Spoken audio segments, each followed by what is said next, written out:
Hello, hello. Welcome to a brand new episode. This episode is a piggyback off of the last few episodes that I've been sharing with you guys around my embodied coaches. And what's really special about today's interview is this guest is actually not a coach. And yet she took the embodied coach, absolutely crushed it, transformed so much, and got all while like getting married and like being in her honeymoon and still attracting so many opportunities and signing her highest paying client. Like so much magic happened. But I'm excited for you guys to hear from her because, again, she's a perfect example that you don't necessarily need to be a coach to be inside of the embodied coach. So without further ado, I'm so excited to introduce you to my dear client, Alina. Hello, my love. How are you today? I'm doing well. How are you? I'm very excited to be here. Me too. I'm excited to be back in your energy. I see you got your 777 necklace on. I love it. It's so funny. People keep asking me if it's Arabic, and because I'm South Asian, and so they think it's like a religious saying, but they get very disappointed when I tell them that nope, it's just three numbers. Just three numbers. Sorry. Oh my goodness. Okay, so what I would love to start off with is I would love for you to speak to the people and tell them a little bit about who you are, what you do, and why don't you paint the picture on like how you got into entrepreneurship and doing the work that you do. For sure. So I'll try to make this like a TLDR version, but I Take actually all the went. space you want, my girl. There's no rush. Um, so when I started college, I think that's pretty relevant. I was always trained to believe I was going to be a lawyer. So because I always loved reading and writing, it just kind of made sense to my family, like, okay, she would be a great lawyer because we never really entertained ideas outside of law, medicine, and engineering as like an immigrant family, which makes sense because that's just kind of what everyone knew. So I went to college. I basically said no to everything, was like, I'm just going to be a lawyer. Everyone says to be a lawyer. That's fine. So anything I majored in was because it was easy and got me good grades to get into law school. So I'm a history major, Middle Eastern studies major, and everything about what I did was just writing. And that was kind of the underpinning theme. And after I got into law school, right after college, I realized I just had a strong dislike for it. I don't resonate with the industry. There's a lot of practices that I don't agree with, the lifestyle of being a lawyer. Just a lot of internal struggles during law school. So I finished law school in 2 years because it was an accelerated program, Wow. not because I myself like was able to figure that out, like they did it for me. But after graduating and passing the bar, I did everything to be able to say, yes, I could be a lawyer if I wanted to, because I passed the bar, registered, whatever it is. But I decided not to go for it. And so instead, I was just applying to jobs left and right to see just kind of what opened up. Um, I didn't have a spiritual practice back then, to be honest. So I didn't do any of like the things that I would have done now, but I just kind of kept applying to jobs and seeing, okay, maybe this will work, maybe this will work. And eventually I was hired as a marketer. So just a generic marketer, no specific title, for a media company that's pretty well known in the online space. But essentially their business model was to create online courses and online memberships for online business owners. So they taught YouTube, they taught video marketing, they taught social media marketing. And that was my first sort of look into the behind the scenes of the online business world and really seeing what it was like to be inside Kajabi or to be inside an email marketing software. And I got the job because I had been posting fitness content on Instagram for a few years. And so they were like, okay, she knows how to use social media, she knows how to write captions. That's it. That like we just that's enough for us to have a starting off point. So I was in charge of writing copy and content mostly in that position as a marketer. So writing funnel copy, opt-in pages, sales pages, email sequences, whatever. Whenever it was a writing task, they were like, Alina, figure it out, which worked well. And during my time there, COVID hit. And so obviously everything kind of, I don't want to say exploded, but transitioned a little bit. And I found myself having some spare time because I couldn't go out. And so I started freelancing also, like simultaneously while doing my job, just to see what was out there. And also the income I was making wasn't really as much as I wanted at the time. So to supplement that, I started freelancing. And so it's not like a really fancy story of like me just quitting one day and just like diving into something unknown. So I did freelance for a little bit. And the services that people loved the most from me, that people kept coming back for, was copywriting. So writing sales pages and email sequences and doing some of the strategy work. So a big misconception, just as a disclaimer about copywriting, is that you just kind of contact the copywriter and say, write this email or write the sales page, and then you're done. A good copywriter will not let you do that. A good copywriter will ask you for a lot more information about like what is the offer, like what is the point, and more of the details behind it, which sometimes people don't find as sexy, but they are important. So I was also helping clients with like the strategy work of like not only, hey, write the email sequence, but hey, let's figure out why we're writing about this in the first place. And after a year and a half of working full time and doing the freelancing thing for a few months on the side, we were still in the depths of COVID. This is February 2021 at this point. I decided to leave my full-time job and commit to my copywriting work full-time because I had some of the space to do that financially. And also because I had a disagreement with like the management at my company about my role there, about like compensation, about a few things. And so very amicably and on very good terms, I did say goodbye. And decided to pursue freelance copywriting full time. And it has been it's been like a year and a half at this point since doing that. And for the past year and a half, I've done a little bit of everything. I experiment a lot. So I've been posting content on TikTok, Instagram, even on YouTube. I no longer get clients from freelancing platforms like Upwork and Fiverr, which I used to do. So now all of my clients either come from social media or they come from referrals. And my services have slightly changed, but overall it is still either I write the copy for my clients or I review existing copy for my clients. And recently I launched a copywriting template shop for people who care about copywriting. They want to understand it, but they're not in a position to invest 4 figures in a copywriter, which is totally fine. Like I get it. So the templates are my way of just making it more accessible to access this type of knowledge and these techniques for writing copy, because a lot of the information out there by copy gurus is very dry or bland or manipulative, and I don't like it. So I tried to find my little corner of the interwebs to put copywriting advice that I can stand behind out there. So I recently did start a full-time position as a digital marketing specialist for a fintech platform. So I'm now doing both my copywriting work and that because I wanted to learn more and grow more. And it just sounded like an exciting opportunity. So we're going to see how that goes. It's only been a week, so I don't have more information on how that's going to work out yet. But so far I've been able to balance everything. So that's the not so TLDR. Yay. We love it. Okay, there were so many things that I wanted to pull out of there.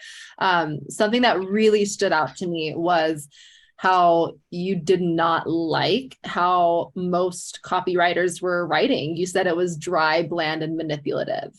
And I think that a lot of people listening to this can kind of feel that way about copy, right? Like I know you guys listening, you are so feminine and so spiritual, and writing copy can feel dry, bland, and manipulative, right? So I'm curious what your take on how to spice copy up, like how to make it so that it's so fun to create and sexy and aligned with their message. Yeah, so in copywriting world, there's the old school way of doing things is essentially pain point or trigger, proposed solution, why you should buy it, and then the sell. Like this is an oversimplification, but that's kind of what it is. So what ends up happening is that people take the pain point thing, in my opinion, too far, where there's a line between manipulating someone or gaslighting someone or making someone feel bad about where they are in their life to get them interested in the product, versus inspiring them to take action towards a goal that they may or may not know they have. And it is subtle. Like it's very subtle because we are seeing ads every day. We're getting marketing messages every day. And some of those messages are inspirational and some of those messages are kind of the best. I like the word manipulative the most because it summarizes how I feel about it. And it can be hard to distinguish which one is which. And that is where I think a lot of the old school copywriters kind of get stuck, where before doing it the manipulative way worked. Like genuinely it worked because marketing was so little newer. People who were in the marketing industry were more innovative. And now because marketing is not saturated, but because it's grown and expanded so much, things need to evolve. And consumers are very smart and consumers are becoming more intuitive because there's multiple options for any service. Because there's multiple options for any course, it's no longer enough to just be like, I'm selling a course, you have to buy it. Like you have to make the reader feel a certain way. And I think that's where a lot of copywriting is falling short now, where we're seeing the old school way of just saying like, hey, you're struggling with this, buy my product, not working. And it also doesn't feel good to read. One thing I always try to tell my clients is I don't use the word pain points anymore. I used to when I first was trained as a copywriter. That's kind of how you learn, but I don't use that term anymore. Instead, I ask my clients, what is it that your ideal client wishes was different about their life right now? Like, what would they change? And that's a better way than pain point, because pain point makes it sound like they've done something wrong or something like that. And that's a really dangerous precedent. So that's one thing that I definitely find really problematic about the copywriting world. And the other just being the fact that a lot of people kind of dismiss copywriting as bro marketing, where it's, and I understand why, like I'm sympathetic, but copywriting is not the bro marketing way. Like the definition of copywriting is writing words that inspire the reader to take a particular action. That's it. Like that's like the one sentence summary of what it is, right? So if you take that in mind, you can do that manipulative ways, you can do that in an inspirational way. And as spiritual entrepreneurs, because I do consider myself a spiritual person, and as I've been exploring that intersection more and more, the way you have to approach copywriting, in my opinion, is how can I best articulate my mission and the reason why I do something to the benefit of the reader. And that's it. Like it's so simple.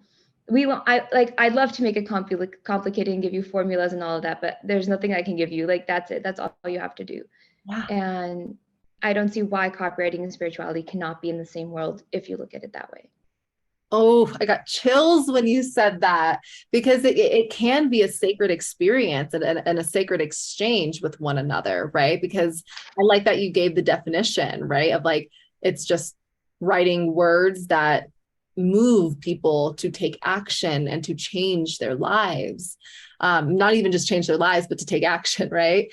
So I love that you simplified that and took out the bro marketing of it and brought in a sacred and spiritual way of writing content and writing copy. Like that is so beautiful. And I have never heard anyone explain it like that. And I think that everyone listening to this is like, oh my gosh, aha, now I can love copy, right? It doesn't have to be something that's so rigid and manipulative and boring. Like it actually can come from your heart.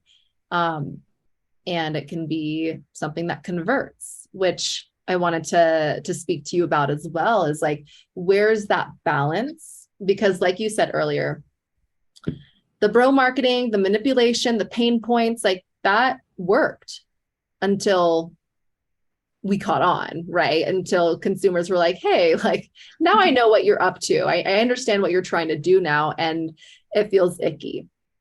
So what's like the balance between using these quote unquote tactics that do convert people, but also bringing in that more feminine and spiritual way of writing and speaking? That's a great question. So I'm going to use you as an example. So I look at it as copywriting is kind of the masculine of it. Just like in your world, you showcase how creating content in a certain way, showing up in a certain way is kind of the masculine that complements the feminine of like what you're trying to do, right? So copywriting is the same way. Copywriting is just kind of the technique you're using to spread your message, right? It's nothing more than that. And there's one thing I want to preface, and that is that no business is free from copywriting, right? Like you're not immune from it. Like you're using it, you may not acknowledge it, which is fine. Like I get it.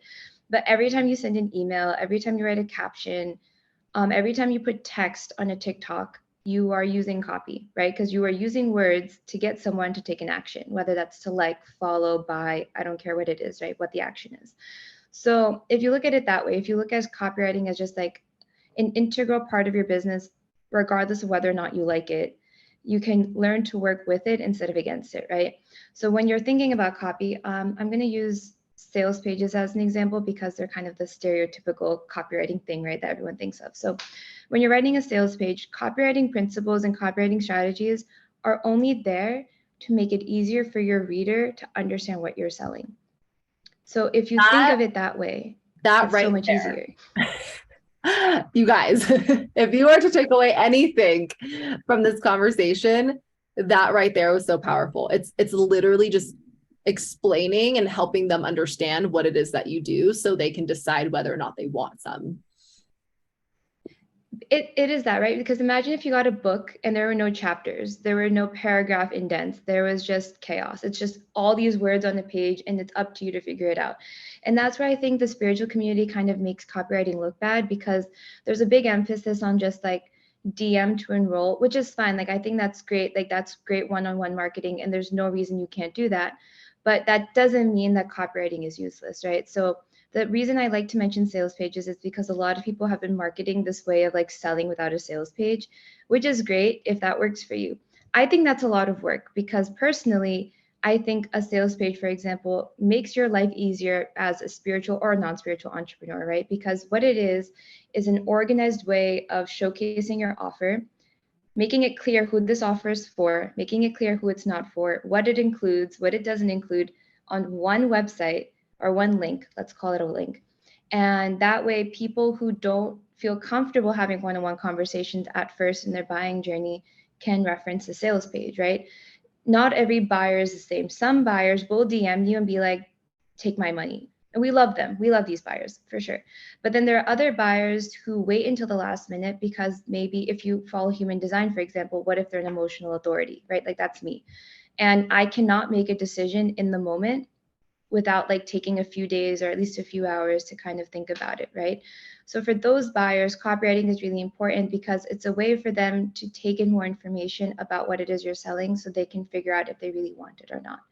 So copywriting is not manipulation. Again, it is not about just marketing. It's about making it easier for your buyer to make a decision. And when you approach it that way, I don't see how it's not a spiritual practice, right? And there are little things you can do also to make it feel better. For example, stories is one of the easiest way to do that, right? So if you have a story of like what came through to you in the meditation, or a story of how when you worked with a particular client, an insecurity came up or some message came through, and you articulate that in a story that leads into why you do what you do, that's copywriting. Because the point of the story is to inspire the person that you're reading to do something about whatever it is that they are struggling with. And it also comes off as more, not comes off, it feels more comfortable, I think, for entrepreneurs who are afraid of being pushy. Because when you're telling a story, you're not just saying, hey, here's my offer, buy it, right? The other thing that I want people to understand is that copywriting can be inherently valuable, where you can share wisdom, you can share tidbits of information, you can share strategies in the copy itself to help the reader so that they benefit from it regardless of whether or not they buy. And that's another way of making it feel like a more valuable exchange. So you're not just like, oh, I'm writing this, I'm just asking them for money. It's like, I'm writing this, they're going to benefit from reading it. And if they want to benefit more, they can actually sign up. So powerful. And I would love to just pull out the part where you said, you know, some people, and you guys, I'm going to speak to this actually directly, because some people do not need a sales page. And it takes a certain type of person to be able to hold the vibe when they're not seeing the results without a sales page, right?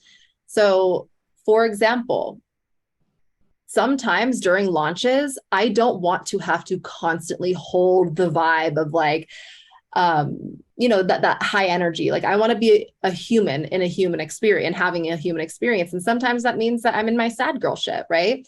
However, I've built my business and I have all of the things in place, like my sales page, to support me even when I'm not feeling 100%, right?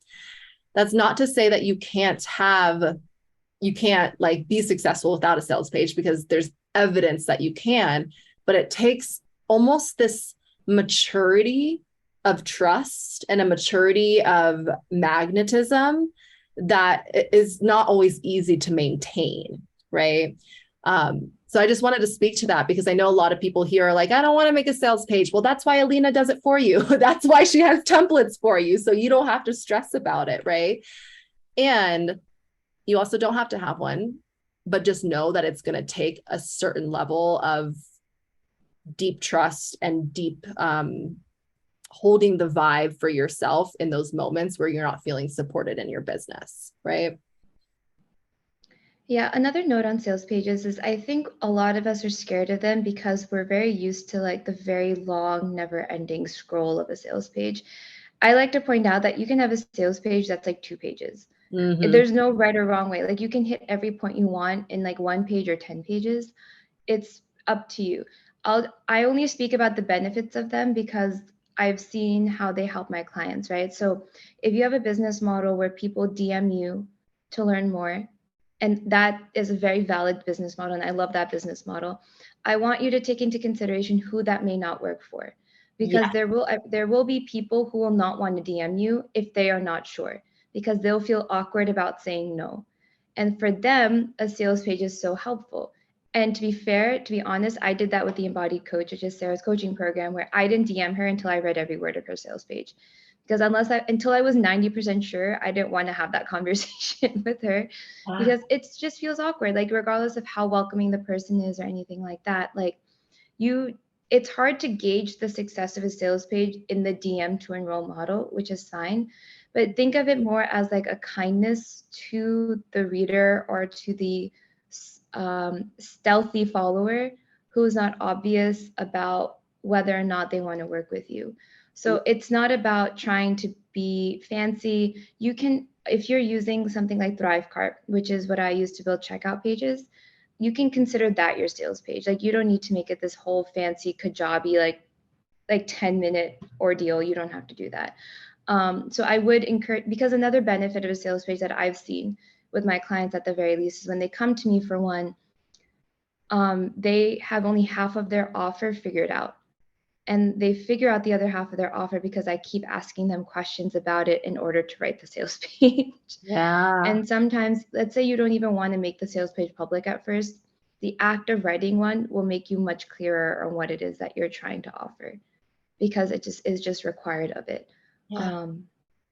That's another point I wanted to make, because sales pages get a really bad rap, and I understand why, because some of them are really annoying to read, but they can be good. If Yeah. used appropriately, they can be good. Yeah. And I think that's a beautiful way of putting it. It's like having a point of kindness where someone who maybe won't take action through the DMs, like they still have a touch point to decide and move forward. I think that's a beautiful way to put it. I love that. I love that, Alina. So good. Okay. So talk to me about some of the benefits of working with a copywriter versus trying to figure it out by yourself. Perfect. So the biggest benefit is time, for sure, which is a basic one. But if you hire a copywriter to do the writing for you, it's one less thing you have to do. For a lot of us, also, working with a copywriter opens our eyes to what we're trying to do in the first place. Because when you create an offer, right, often, and I'm guilty of this, I get so excited about the idea of the offer, like the big picture idea of the offer, that I'm just like, this is enough to get started. And I have launched things without writing my own copy, which is problematic for sure. But I've launched things without like going through the copywriter process, because I just got so excited about the offer. And then I realized that there were all these details I hadn't thought through. Whereas like which audience I'm specifically serving, how the offer itself will be structured, right? Like I'm delivering this value. Great. But how am I delivering it? Like Is it through calls? Is it through this? Like those details matter. Not in like, I'm not going against the manifestation principle of like the how it doesn't matter. I understand that. But when someone is buying something from you, they deserve to know what they're investing in, right? At its core, that's what it is, right? Like when I buy a MacBook, I expect to know, okay, there's going to be the computer, the charger, the manual, the whatever it is that comes in the box. Like I expect to know what'll be in my box. And that's how you have to look at an offer. And copywriters are really good when they're trained properly or when they've learned this at being able to ask you the right questions to make sure your offer is set and ready to go before writing a word of copy. It's so easy to be like, I have this offer idea, let me make an Instagram story about it and just start selling it. And then you have to play catch up with all these details after.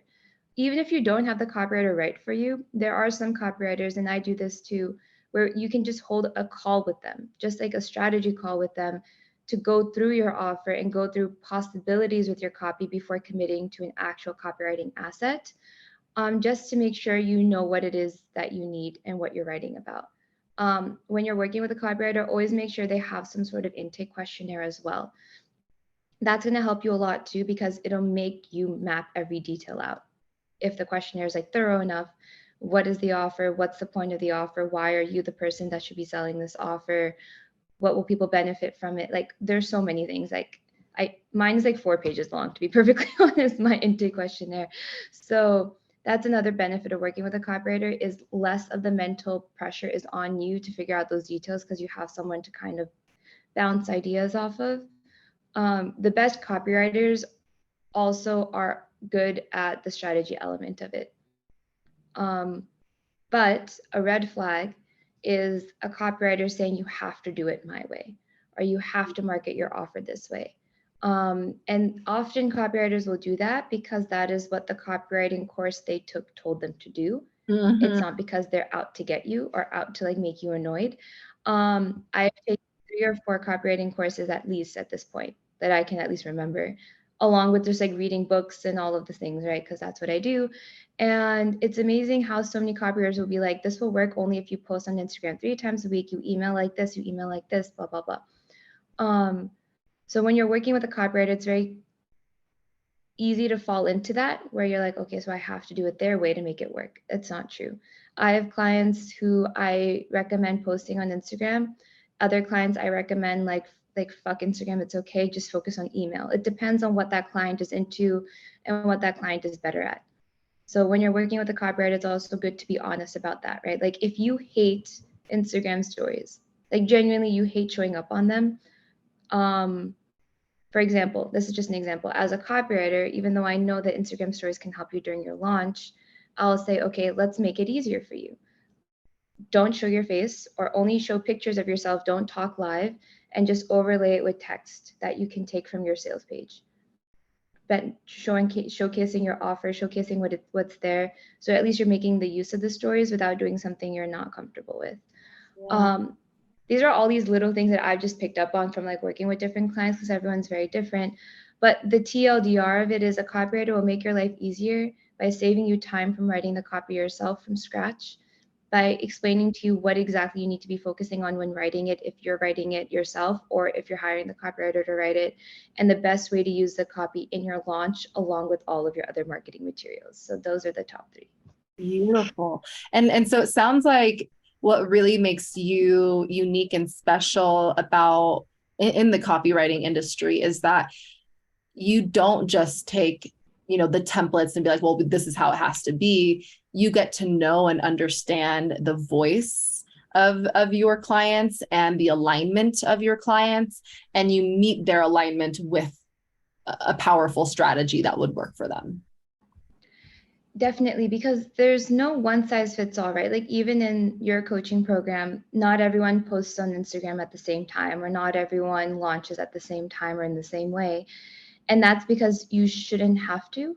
The voice thing is another thing I wanted to comment on, is a fear people have working with copywriters or with a writer is that they won't be able to capture your voice. And that's a very valid fear. Especially if you've cultivated and built your brand voice in a very particular way. So you have 2 options. One is hire a copywriter that comes with references or that you trust intuitively, and you've read their stuff and you feel comfortable with the way they write and comfortable in their skill set to be able to translate that into your own voice. So that's one option. And how I do it as a copywriter when I'm writing in a different voice is I truthfully stalk my clients on social media and sign up for their email list, and I just read everything. There's no formula for it. There's just a diving into that person's world or diving into the client's world and embodying that voice. I don't look at it. There's no scientific practice for me for that. Yes, you can make a brand voice guide for sure. It's not as it's effective to a certain point, but making sure your copywriter will take the time to read your content, to read your website, to read whatever it is you've written, to take that voice and make it their own and like infuse it in your copy is important. Your second option, if that's something that doesn't sound good to you right now, which is fine. Like, I'm not telling you to blindly trust a copywriter. Don't blindly trust a copywriter. Like, you should like that copywriter's vibe beyond anything before signing up to work with them, because it's a very personal relationship. But the other option I wanted to mention are copy review services. So when I started as a copywriter, I was taught that the best way to do it is to just write the copy for people from scratch. You can charge the most money for that, blah, blah, blah, blah, blah. Sure, true. But I realized that for a lot of people, that was overwhelming, especially people who are still within their first 5 years of business, I would say, first 3 to 5 years of business. So I created a service that it's not new, like other people do this too, but I created it for myself, something called a copy check, where a client can submit copy they've already written. So if you've written your sales page, you've written your email sequence, you've written your ads, you give that to the copywriter and the copywriter upgrades it. So you've probably written it with your soul, with your voice, with your heart.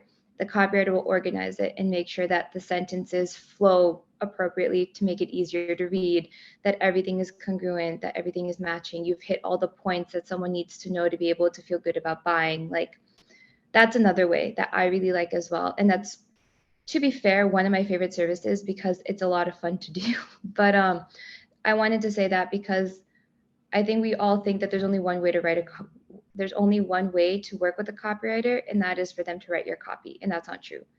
There are multiple ways. So. And I think that's so, like, I think it's really powerful too. And you know, inside of the Embodied Coach, we do a sort of like audit of their marketing material, right? Your guys' marketing material. And I think that another huge benefit of working with a copywriter is just having a second pair of eyes to take the ego out of it, right? And just like look at it from a biased standpoint of, is this getting the message across? Right. And from a consumer standpoint, not from a writer standpoint, because I think that's the power of a copywriter too, is they're able to really put themselves in a consumer's, lens and be like, okay, like, would I buy this? Right. So I also think that that's a huge benefit of working with the copywriter as well. It's like you have the second set of eyes and hands on your copy, so that it's not just coming from a place of, what I want to write, but it's also allowing it to land deeper with the people reading it. So I think that's, so powerful. Okay. What I was going to say something. Oh yeah. About the audit piece. That is such a powerful service that you offer, because you guys, like, if you're listening to this and you're like, why isn't my sales page converting? Why aren't my emails converting? Why isn't my Instagram stories converting? And you just have this big, huge question mark. Alina could be a great tool and resource for you to just go in and do that copy check. Yeah, it's a very low, I don't want to say it's not a low commitment, but it's an easier way to get into the copywriting world as well. Because if you've never worked with a copywriter, I can understand that it's intimidating, right? Because it's an investment, and if you don't know what to expect, that's a lot. So that's another reason why I created it as kind of like a transition piece, where it's like, and you may never need to work with a copywriter done for you. Like, if you enjoy writing for your business, you shouldn't feel like you have to outsource it, right? Like, I've never said to anyone that everyone has to have a copywriter.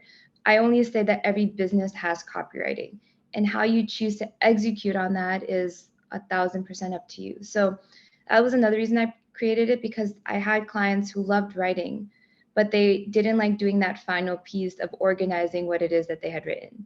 Yeah. So it was just easier to have someone else do it. So that's another thing I want to keep in mind, where like if you are really good at writing stories, if you're really good at like in showcasing your story or your values or your mission into words, and you enjoy doing it and you want to keep doing it, that's another way you can benefit from working with a copywriter, is just taking it to that final stage versus like the whole A to Z part of like done for you copy. Yeah, and I will say, you guys, from personal experience, I've worked with two copywriters. One of them, and this was specifically for ad copy. And back when I tried to run ads, and I was like, actually, irresistible energy is so much more fun. But the first person that I worked with was kind of the opposite end of what you're saying. Like they just went straight with the what's it called? The template. There we go. Went straight with the template, and like there was none of my voice and me in it. And I kept reading it and I would literally cringe. I was like, no, like that is such a masculine way and I'm not that way. Like where's like, the word babe or like, stuff that is me, my personality. It didn't have any of that. And then I worked with another copywriter who was actually a guest on this podcast as well, Jess. And she asked those questions that you were speaking to, of like, like what are, even down to like, what are some of the words that you use that make you stand out, right? Like just things that capture your personality and your voice. And then I read the copy that she wrote and I was just like, oh, yes, like this is it, right? Like she captured it.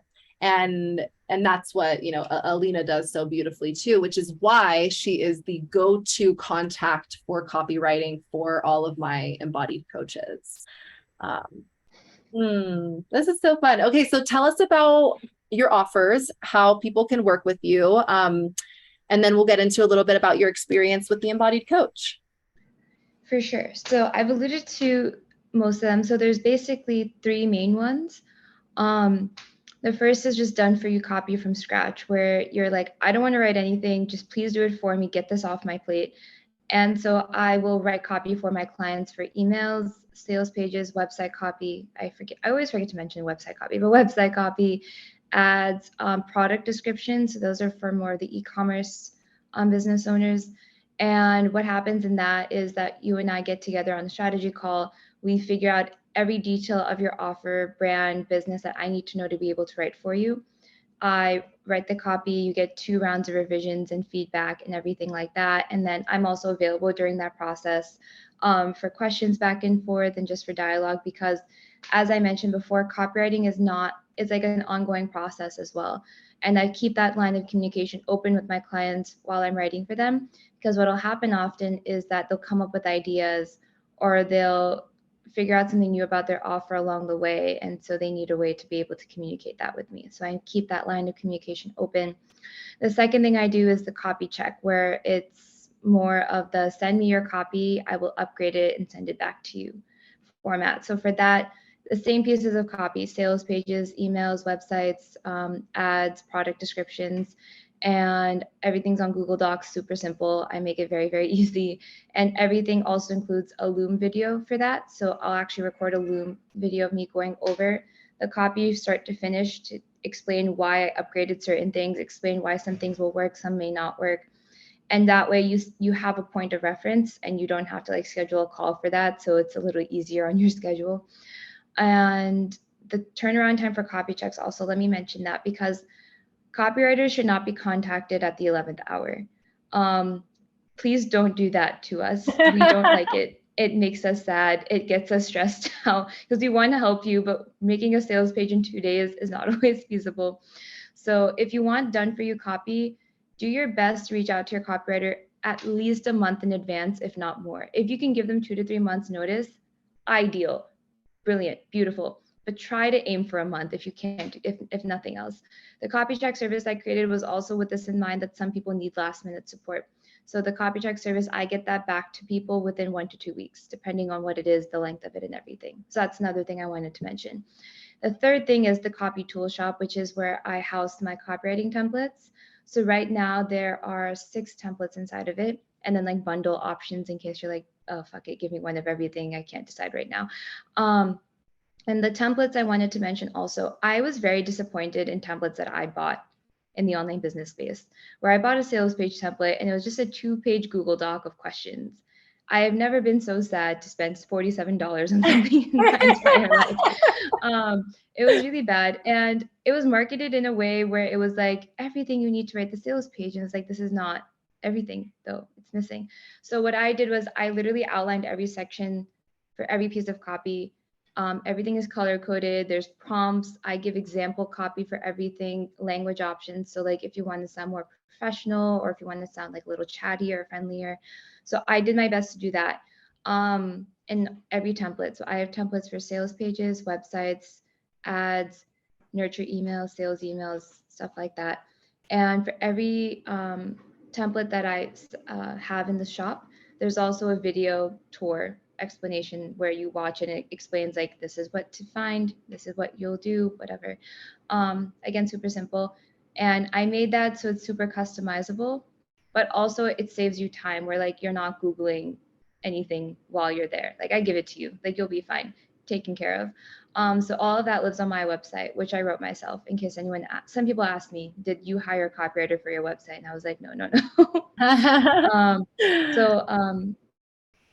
Whenever you go to my website, everything is there. Everything I've talked about, readily available. And that will all be in the show notes below. So if you guys are looking for any of those services, go check the show notes and click the link and connect with Alina. And you know what? I'm just going to go ahead and say it because I was thinking it while you were speaking. So that you're the third embodied coach to be on the podcast this round. And every single one of you have freaking crushed talking about your offers and selling your little heart out. And it makes me so fucking happy because I can literally see how much more confident and sold and aligned you are in your offers. Like all of you, I mean, Jasmine, Catherine, now Alina, like I'm just literally witnessing the growth of like how much more confident they are in their offers and speaking about them and selling them and inviting people into their world. Like I just have to say it's been beautiful to witness that. I love it so much. So without further ado, I would love to talk a little bit about your experience inside of the Embodied Coach. Maybe just a little bit about where you were at when you started, where you got to, some results you had, some breakthroughs, and then maybe a little bit about what it was like to work with me as a mentor. Perfect. So I'll talk about why I signed up for the Embodied Coach first, a little bit for some context. So Sarah is not the first coach that I've worked with, as a disclaimer. So I've worked with at least 4 that I can at least come up with the name of at the top of my head, right? So, and every coach had their distinguishing factor. So I tried my best, especially because I'm still my first few years of entrepreneurship, right? To always work with someone a little different because I just kind of want to take in all the information, right? Maybe down the line, I'll work with one person only or one type of person, but right now I'm not there. And what I really liked about Sarah was how she never shied away from the strategy element of the work she did. So what ends up happening is that we group coaches into 2 categories, like the spiritual or the woo, I guess, and then the no nonsense, step-by-step how you have to do it type of coach, right? So those are like the 2 that I understood. And I didn't like it because I felt like they were both missing like an integral piece of the puzzle. So what I liked about the Embodied Coach was that she very openly talked about how, yes, there's the spirituality element of it and the energetics of it, which I fully believe in, right? Because the more I let go into the energetic elements of things, the easier my life has become. But she has never said that you just sit there and do nothing. Like there are strategic elements to your business that once you incorporate, it just makes it easier for the spirituality to do its thing. And so that's why I signed up for the Embodied Coach, because I didn't feel like I had to choose. I was like, okay, I get the best of both.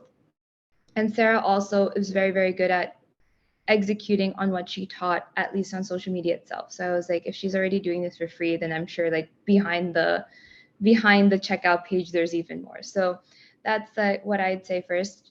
And as I mentioned, I read every word of the sales page before messaging her on the DMs. And I was a very quick sell on the DMs. Like I don't think it took very long. I think it was just like a few hours and I was in, and that's because of her sales page. So I just like to mention that, like, you read her sales page. I didn't write it, but read it. It's really good. I wrote it. Yeah, it was good because it was clear, right? It tells you this is who it's for, this is what I'm going to get out of it, this is what I can expect, etc. Back to the point. So working with Sarah, so the structure of it is weekly calls, and each call had a purpose. So that's another thing I really loved, is because I, based on my human design also, love some structure and some routine. And knowing that every time I got on a call for the embodied coach, there would be like, what is the word for it? I should be able, like, as a writer, it's really embarrassing how often I lose the word for what I need to say. But there's like an agenda, right? There's like, here's what we're going to cover today.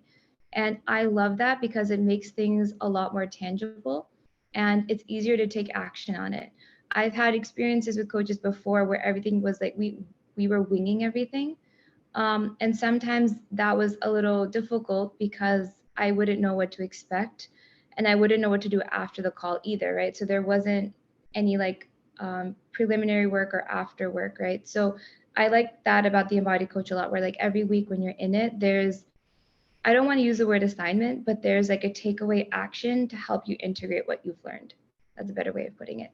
So that piece was really important to me too, right? Because if you tell me do it with ease or whatever, then like, okay, great. But like how? Like I need something. And Sarah always gave me that. So I really appreciated that because it really complemented my learning style. And for those of you who are more organized, right, you will appreciate the Trello board. So I don't know how many of you know this, but the Embodied Coach has its own Trello board. And every week it has like what you need to do, the lessons or modules to watch, journaling, questions, all of that stuff. So you're not just kind of left with like a Zoom invite to a weekly call and that's it. And I think we're really used to seeing that in the coaching space these days, where people are just creating offers where it's like, talk to me for an hour a week and that's it. And like, that's $10,000 a month. And I'm like, okay, I get it. I understand, but that doesn't work for me personally. If that works for you, I'm very happy for you. It doesn't work for me. So that's why I really liked the structure that the Embodied Coach had, because yes, we had the spiritual element of it where there were embodiment practices, a lot of journaling, prompts, meditations, and stuff like that. But you weren't just left to your own devices. You had concrete things to do, which helps. Because also, I'd like to point this out based on my 1.5 years of experience, because so fancy. You will not know what works or doesn't work for you action-wise until you try it.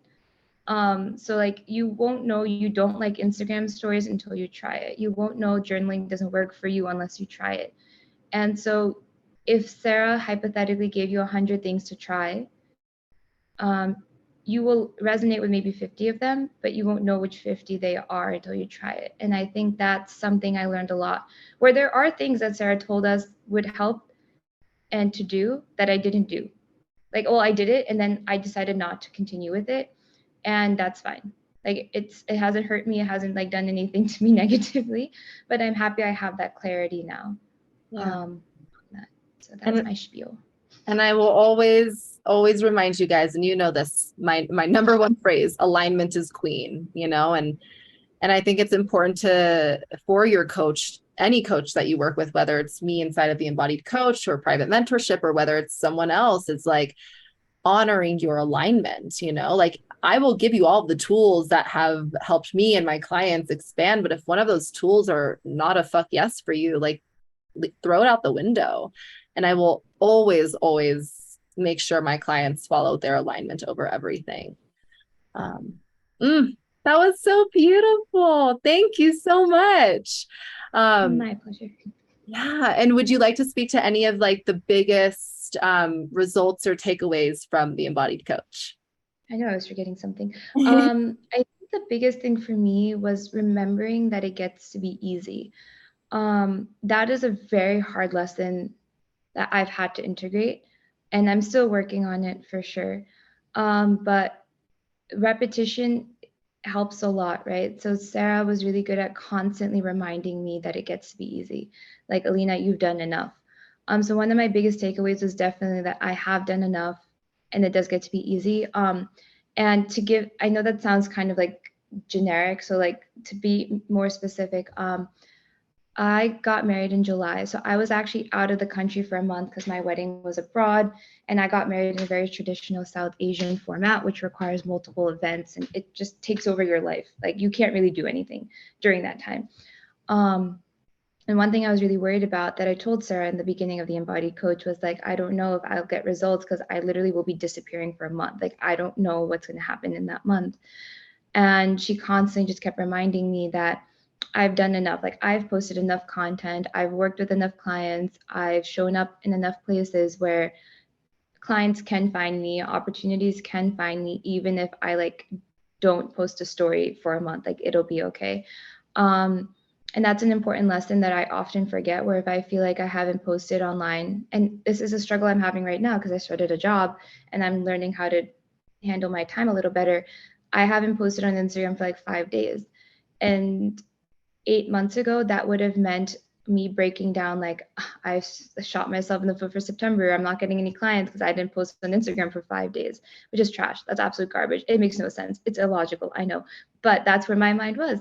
And so Sarah reminded me that you, like, regardless of how much or how infrequently you post, there's always a way for opportunities to find you from your old content, old clients, referrals, random pieces of magic that the universe may show you. So that ended up happening where basically during, I think it was my honeymoon, during my wedding, it didn't happen during my wedding, to be clear, but during my honeymoon, a client approached me for a sales page at a new price that I had set. So like my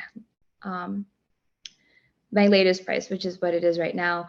No questions asked, just like, yes, we're good to go on this. And then after that, 2 more clients approached me also for sales copy. And all 3 of these clients are aligned in the sense that I agree with their mission. They feel good to work with. And none of them came from social media. Fun fact, they all were referrals. Wow. And so that highlighted that kind of helped that message sink in, where I'm a lot better at it now, of like, it does get to be easy. And I don't have to live on Instagram to get clients in my copywriting business regardless, which is really good because I'm now working on it part-time. And I have no intention of making less money from it, just working from it part-time. So boom, that right there. So yeah, I think that's my biggest takeaway, is that it gets to be easy. Like you do things, but you don't have to do as many things as you thought you had to do. Let's put it that way. Yeah. And I think the biggest thing for you was that enoughness, right? Like allowing yourself and your work to be enough. And I think that is a huge thing for a lot of people listening to this right now, is like, if you feel like you're in that constant state of like doing, and it's never enough, then you're most likely not allowing your actions to be enough. And that was a lot of the work, the mindset and energy work that I did with Alina, and it's clearly paying off. So yay. I love it. I love it. Thank you so much for speaking to all of that. That's so powerful. And you guys, connect with Alina. Like I said earlier, she is the go-to contact for copywriting for the Embodied coaches. So she's a perfect example of, one, that you don't need to be a coach to be inside of the Embodied coach. 2, she's an incredible copywriter. So if you are looking for someone to connect with and help you out with your copy, all of her contact information will be in the show notes below for you. And I hope that you guys got so much value out of this episode. Alina, do you have any last lingering thoughts of words of wisdom that you want to share? Please don't hate copywriters. Like, don't hate copywriting. Please, like, we're here for good.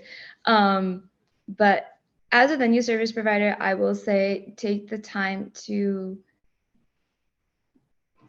stalk the copywriter you think you may want to work with. Like, stalk their content, their reels, especially their stories, and make sure that there's someone that you would have fun talking to. A copywriter is someone that you communicate with a lot to get the work done. And if you don't like talking to your copywriter, like if you find them boring or if you find them annoying, like it's not going to work. Like, you have to enjoy the you have to enjoy the relationship you have with your copywriter, is what I'll say. So that's my takeaway. Like, I don't care if you work with me or someone else, like that's fine. Like, work with who you want to work with. but take the time to like make sure that you can vibe with them, I'd say. Beautiful. Beautiful last piece of wisdom. I hope you guys again enjoyed this episode and got a lot out of it. I know I did. And I'll talk to you next episode.